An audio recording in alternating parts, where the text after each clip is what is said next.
দারুণ মাশাআল্লাহ। চিত্রনায়িকা অপু বিশ্বাস। ওকে দেখতে মনে হয় একটা ফর্সা নায়িকা থাকে না, কিছু ফর্সা সুন্দরী নায়িকা মনে হয়। আচ্ছা, শিওর। ওকে, চিত্রনায়িকা বুবলি। ওকে আমি আসলে ওর কাজ খুব একটা দেখিনি। আরে চিত্রনায়িকা পূজা চেরি। থাকে না ওই যে আমার মতন খুব ছোটবেলায় এসেছে তো, হ্যাঁ, ছোট্ট নায়িকা মনে হয় ওকে। ওকে। আর একটা নাম নিব, সেটা হচ্ছে চিত্রনায়িকা পপি। পপি হিরোইন, একদম কমার্শিয়াল হিরোইন। কথা বলো না রাজা, আমি তোমাকে পুরো ঢাকা শহর তন্ন তন্ন করে খুঁজেছি। আচ্ছা, গুলশান, বনানী, ধানমন্ডি। আহারে বেচারা। বাহ রানী বাহ, তোমাদের কি ধারণা যারা গুলশান, বনানী, ধানমন্ডি বাস করে তারাই শুধু মানুষ, আর যারা ওই মাদার টেক, বাড্ডা, শনিরাখা, চানখারপুল, ঠাটারিপট্টি বাস করে তারা মানুষ না, তাই না? তারা আহারে বেচারা। গরিব বলে তোমরা তাদের মানুষ মনে করো না। আমি তো ওসব জায়গার নাম কখনো শুনিনি রাজা। আরে যদি শুনতাম তাহলে অবশ্যই তোমাকে খুঁজতে যেতাম। ও ওয়াও।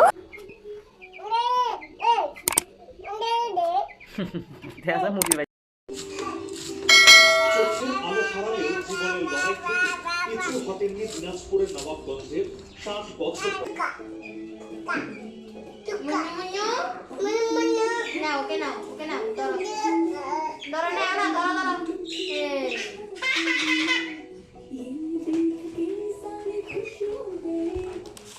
পেন্সিল, লং পেন্সিল, এই তো।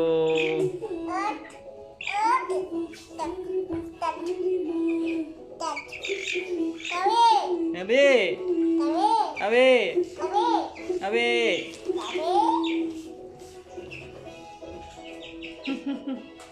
সবাই লেখাপড়া নিয়ে ব্যস্ত, আমার মেয়ে ছোটটা মুরগির বাচ্চা নিয়ে ব্যস্ত।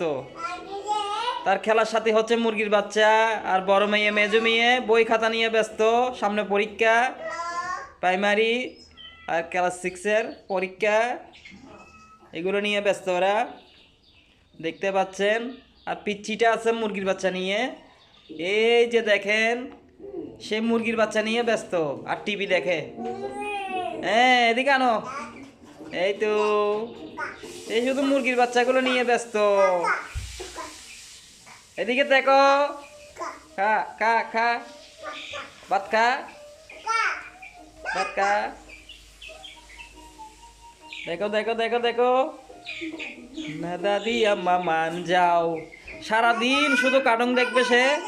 এই দেখেন, সে দিয়ে সারাদিন ভোর কার্টুন দেখবে সে, সারাদিন শুধু কার্টুন দেখে। এর জন্য সারাদিন কার্টুন চালায় লাগতে হয় আমাকে, দেখছেন? সারাক্ষণ শুধু কার্টুন দেখবে সে, আর মুরগির বাচ্চা নিয়ে খেলবে। তাকে নিয়ে একদম পারি না, দেখছেন? টিভি দেখতেছে, সে শুধু কার্টুন দেখবে সারাক্ষণ।